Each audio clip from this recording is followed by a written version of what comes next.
నమస్తే. మనతో మాట్లాడడానికి ప్రముఖ డైరెక్టర్ గీతా కృష్ణ ఉన్నారు. ఆయనతో మాట్లాడదాం. నమస్తే సార్. హాయ్. ఎగ్జాక్ట్లీ అంటే ఇప్పుడు ఇండియా కూటమి ఇటు ఎన్డీఏ ఈ రెండిటికి మధ్యలో మంచి మెజారిటీ వచ్చింది, కానీ దేనికి ఎక్కువగా రాలేదు, అంటే ప్రభుత్వాన్ని ఏర్పరిచేంత. కానీ ఒకవేళ బీజేపీ నుంచి కాంగ్రెస్ అంటే ఇప్పుడు కాంగ్రెస్ ప్రభుత్వం ఏర్పాటు చేయాలి అంటే దేశంలో ఒక 30 మందిని లాగితే సరిపోతుంది అనేసి మాట్లాడుతున్నారు చాలామంది. అందులో వచ్చే అవకాశాలు అంటే ఆల్రెడీ స్టార్ట్ చేశారు మాట్లాడడం అని కూడా అంటున్నారు. అంటే ఒకవేళ అట్లా వస్తే ఉంది, రావాలంటే నితీష్ కుమార్ను చంద్రబాబు నాయుడు కలవాలి, కలిసి వేయాలి. ఎందుకంటే నితీష్ కుమార్ ఆల్రెడీ కప్పలాగా చంద్రబాబు నాయుడు లాగా వీళ్ళిద్దరూ ఒకటే క్యారెక్టర్. ఎక్కడి నుంచి అక్కడ ఎక్కడ అవకాశం ఉంటే పోతారు. కానీ వయసు రీత్యా వాళ్ళ అబ్బాయిని దృష్టిలో పెట్టిన చంద్రబాబు నాయుడు రీత్యా ఇంకా భవిష్యత్తులో ఒకవేళ కాంగ్రెస్కు ఏర్పాటు చేసినా కూడా ఇండియా కూటమి ఎక్కువ కాలం నిలబడేది మటుకు నగ్న సత్యం. అది 10 మందిగా చాలా కాపురం చేస్తారు. నాకు అది కావాలంటాడు, నాకు హోమ్ మినిస్టర్ కావాలంటాడు, నాకు ఇది కావాలంటాడు. ఫిట్టింగ్ పెట్టేది బెంగాల్ ఇది ఆవిడ కూడా బ్రహ్మాండమైన ఓట్లు వచ్చినాయి. అక్కడ బీజేపీకి వచ్చి 10 ఓట్లు పోయినాయి, 10 సీట్లు 11 వచ్చినట్టున్నాయి అక్కడికి. సో వీటిలన్నింటి మీద ఆలోచిస్తాడు. యాక్చువల్గా అయితే చంద్రబాబు నాయుడికి ఎక్కువ సీట్లు ఉన్నాయనుకో, నితీష్ కుమార్ వాళ్ళిద్దరిలో ఎవరికో ఒక డిప్యూటీ ప్రైమ్ మినిస్టర్ ఇవ్వచ్చు, ఇచ్చి అక్కడ లాగేయచ్చు. కానీ ఈసారి జన్నా ఉన్న ప్రెస్ మీట్లు చెప్పేస్తారు ఆల్రెడీ పవన్ కళ్యాణ్ మేము ఎన్డీఏ తోటి ఉంటామని. కానీ రేవంత్ రెడ్డి ద్వారా చంద్రబాబు నేను అది ఆల్రెడీ మనం చెప్పుకున్నాం కదా, ఒక 4 రోజుల క్రితం వీడియో మీ దగ్గర ఉంది. అది రేవంత్ రెడ్డి ద్వారా కావాలంటే మారచ్చు. కాకపోయినా కూడా 10 రేవంత్ రెడ్డిలు ఈజుకుంటే ఒక చంద్రబాబు నాయుడు. రేవంత్ రెడ్డి బచ్చా, చంద్రబాబు నాయుడు గురువు కదా, కేసీఆర్కే గురువు. ఆయన గురువు కింద లెక్క. గురువు కాకపోయినాను, గురువు ఎన్టీ రామారావు గారు అనుకోండి, కానీ ఇతని కంటే సీనియరే కదా. ఇతనికి మినిస్టర్ పాడేస్తే అసలు సెపరేట్ తెలంగాణ లేదు. అదే అన్నాడు నీకు మినిస్ట్రేట్ అని, ఇది చాలా డేంజరస్ అని. అంటే మరి చంద్రబాబు నాయుడు తెలుసు కదా ఎన్ని అని చేత చంద్రబాబు నాయుడు గారికి రేవంత్ రెడ్డి చెప్పక్కర్లేదు. వాళ్ళు ఆలోచించుకుని ఇండియా కూటమికి వెళ్ళిపోవాలనుకుంటే వెళ్ళిపోవడమే. అదేందా ఇక్కడ మళ్ళీ పవన్ కళ్యాణ్తో కలిసి ఉంటాడు, ఇక్కడ మళ్ళీ బీజేపీతో కలిసి ఉంటాడు. అక్కడ మటుకు అలాగే ఇచ్చా, అలా చాలాసార్లు జరిగింది. తమిళనాడు ఎప్పుడు అంతే, ఓటర్సే పార్లమెంట్కి ఒకలాగా వేసేవారు ఓటు, స్టేట్కి ఒకలాగా వేస్తారు వాళ్ళు ఓటు. అది కరెక్ట్, వాళ్ళకి తెలిసినంత పాలిటిక్స్ మనకు తెలియదు. తమిళనాడే ఫస్ట్ ప్రజల్లో అవేర్నెస్ వచ్చింది రాజకీయం అంటే ఏంటన్నది. ఎంజీఆర్ గారి సినిమాలో ఉన్నాడు కాబట్టి, తెర మీద వ్యక్తి ఫీల్డ్ పాలిటిక్స్లో ఉన్నాడు కాబట్టి మనకంటే ముందు అతను చూసే ఎన్టీ రామారావు వచ్చాడు. ఎన్టీ రామారావు మొట్టమొదటి ఫోన్ చేసింది ఎంజీఆర్కి, ఇలా ఏం చేస్తే బాగుంటుంది సార్ అంటే, నిలబడి పాలిటిక్స్లో నిలబడి 2-3 సీట్లు అన్నాడు. అన్ని కాదు, ఎంత ఉందని ఆయన తర్వాత అనుకున్నాడు. ఎన్టీ రామారావు పేరు చెప్పగానే ప్రభుత్వం మారిపోద్దనే లెవెల్కి ఎంజీఆర్ కూడా తెలియదు. నీ ఆస్తులు కాపాడుకోవడం కోసం 2 ఎమ్మెల్యే అవ్వమన్నాడు. ఎందుకంటే ఎన్టీఆర్ ఎస్టేట్లో ఇన్కమ్ ట్యాక్స్ ఆఫీస్ ఉండేది, రామకృష్ణ థియేటర్ ఉందా, వాళ్ళు వీళ్ళు రెంట్ కట్టట్లేదని వీళ్ళు ఏదో నోటీస్ ఇచ్చినట్టున్నారు, వాళ్ళకి ఖాళీ చేసేమని ఇచ్చినట్టున్నారు. వాళ్ళకి పట్టలేదు government, central government income tax కింద వీళ్ళకనే. అయితే వీళ్ళు ఇటువంటి వాటి నుంచి ఎలా బయటపడాలి, పాలిటిక్స్లో ఉండాలి అని ఆవిడ సజెషన్ ఇచ్చాడు. సరే ఇచ్చాడు కదా అని మన కమ్మవాడు కూడా చెప్పిన స్టవ్తో ఆ లెవెల్లో ఇచ్చాడు ఆయన. అదైనా మీకు ఈయన అనుకున్న దానికంటే ఎక్కువ వచ్చేసింది. వీళ్ళు ఎప్పుడు కూడా కులం ఘాటు ఎందుకు పెడతారు, పెడితే ఎందుకు నమ్మేశారంటే డబ్బులు ఖర్చు పెడతారు కాబట్టి. కులం ఘాటు ఖర్చు పెట్టగానే రాదు, ఎందుకంటే 4% కంటే తక్కువ ఉన్నారు వాళ్ళు. వాళ్ళకి వెనకాల డబ్బులు ఖర్చు పెట్టగలరు కాబట్టి ఇలా జరిగింది. నేను పచ్చాలు ఏం చెప్తానంటే, ఎవరన్నా ఏమని అనుకున్నా కూడా కాపులు అవ్వాలి. రెడ్డి 6%, ఎక్కువ పర్సంటేజ్ ఉన్న కాపులే చీఫ్ మినిస్టర్ అవ్వాలి. ఇప్పటి వరకు రాని విజయాన్ని ఒక పవన్ కళ్యాణ్ ద్వారా వచ్చింది. అది కూడా బాగా కాపులకు రాలేదు, వేరే వాళ్ళకి వచ్చింది. మీకు అర్థమైంది ఒకటి మీకు. సో చంద్రబాబు నాయుడు రేవంత్ రెడ్డి సజెషన్ ఇచ్చిన ఇవ్వకపోయినా కూడా అక్కడికి వెళ్ళి సమీకరణాలు మారిపోవచ్చు. రేవంత్ రెడ్డి ఫిట్టింగ్ పెట్టచ్చు, రాహుల్ గాంధీ ప్రైమ్ మినిస్టర్ని ఈయన డిప్యూటీ ఇస్తామని. డిప్యూటీ ప్రైమ్ మినిస్టర్ ఇవ్వచ్చు. మీకు అర్థమైంది ఒకటి మీకు. ఎక్కడికో ఉంటుంది ఆయన పోయే ముందు మంచి స్టేజ్లో పోవచ్చు. నేను కూడా సజెషన్ ఇస్తాను, చేంజ్ ఆఫ్ గవర్నమెంట్ ఉండడం మంచిది అని చెప్పి చంద్రబాబు నాయుడు గారికి నమస్కారం పెట్టి చెప్తున్నాను, రాహుల్ గాంధీ పక్క వెళ్ళిపోమని. ఆయన మదర్ పార్టీ అది, అర్థమైంది మీకు? అలా వెళ్ళిన తర్వాత పవన్ కళ్యాణ్ అవసరం లేదు, అందుకని 2 సీట్లు వచ్చింది 4. పవన్ కళ్యాణ్కి 2 అయ్యేం పర్లేదు, అది పెద్ద ఏం కాదు. అతను బీజేపీకి వేస్తాడు, ఎందుకంటే అతను మనసా వాచర్ నమ్ముకుని ఆయన కూడా వెళ్ళి ఆ ప్రైమ్ మినిస్టర్ గారు పక్కన కూర్చొని లెవెల్కి వెళ్ళాడు కదా. అసలు అక్కడి వరకు వెళ్ళటమే ఓడిపోయినాడు చాలా గ్రేట్. నీకు ఏ సీట్లు ఉన్నాయని ప్రైమ్ మినిస్టర్కి వెళ్ళావు? Because your a star, your a crowd puller. ఈ సభకి లక్షల మంది వస్తారు, జగన్కి కూడా రారు అని గమనించిన. ప్లస్ ఏమో నువ్వు దేన్ని రిప్రజెంట్ చేస్తున్నావు?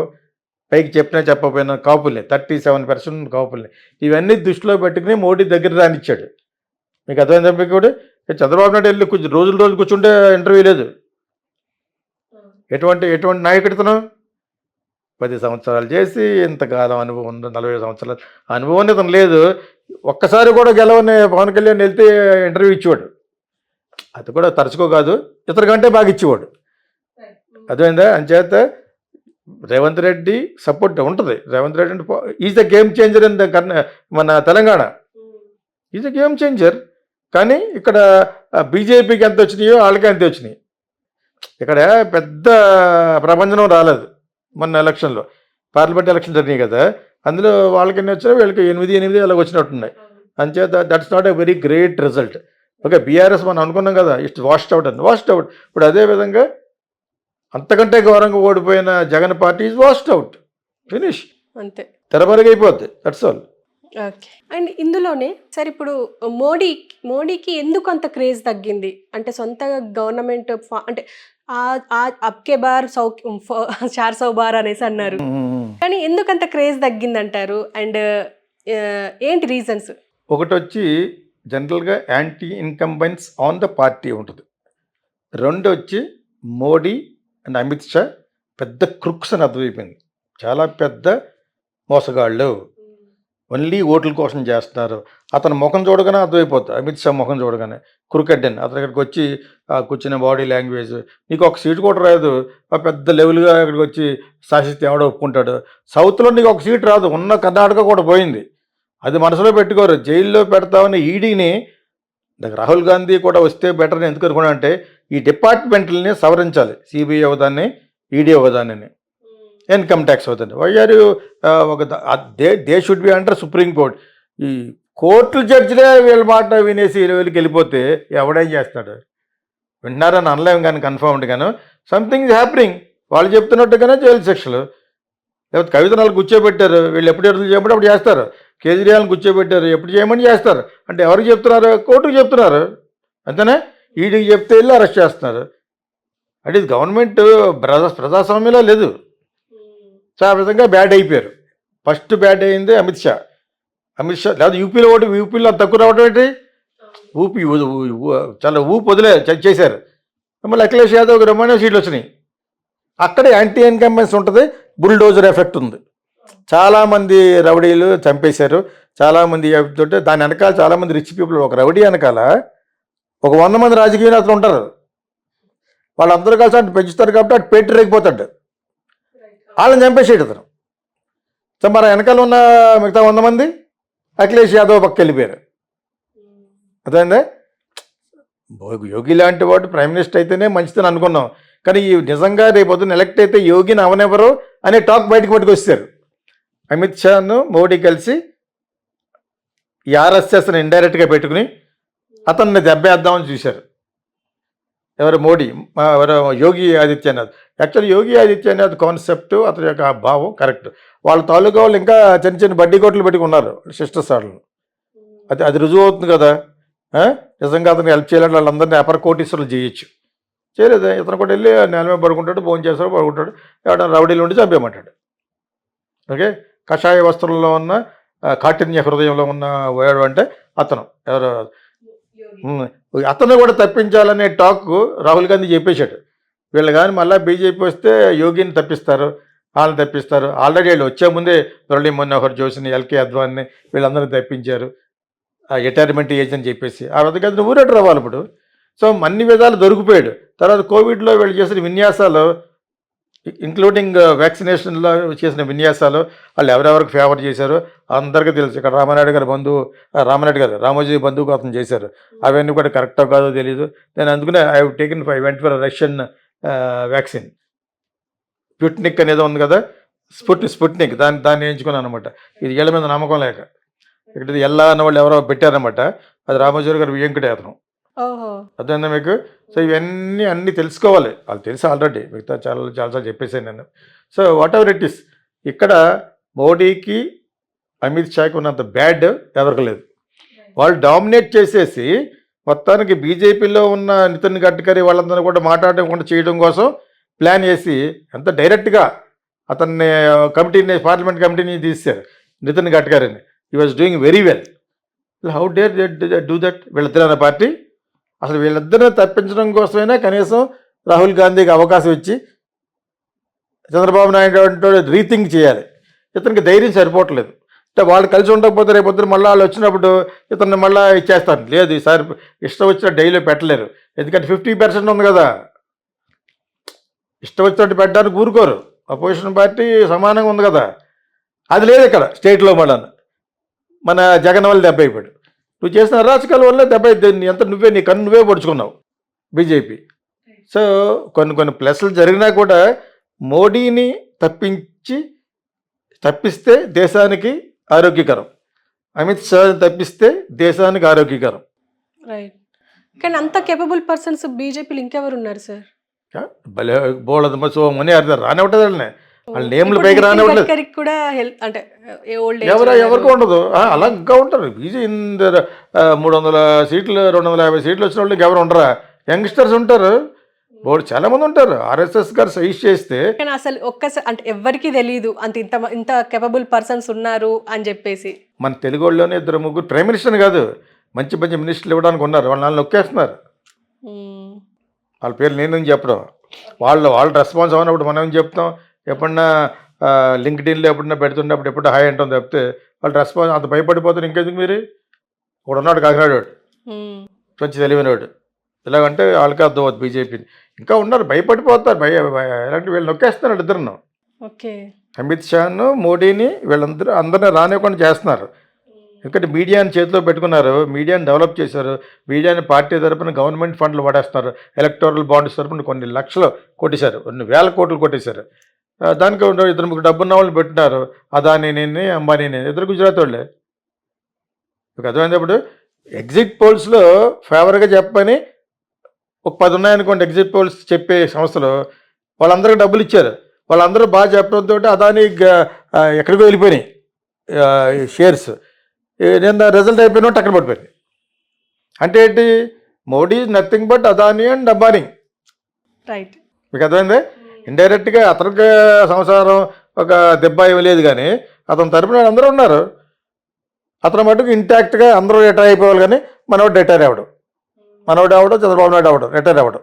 ఓకే, వాళ్ళకి కన్వీనియంట్గా ఎలాగుంటే అలా చేస్తున్నారు. బ్రహ్మాండమైన మంచి లీడర్స్ని మురళీ మనోహర్ జోషి, ఎల్కే అద్వానీ అతను కట్ చేశారు వీళ్ళు.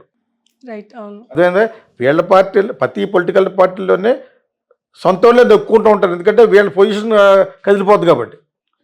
అది వీళ్ళు కూడా ఎక్సెప్షన్ ఏం కాదే. మోడీ కూడా అలా చేస్తున్నాడు.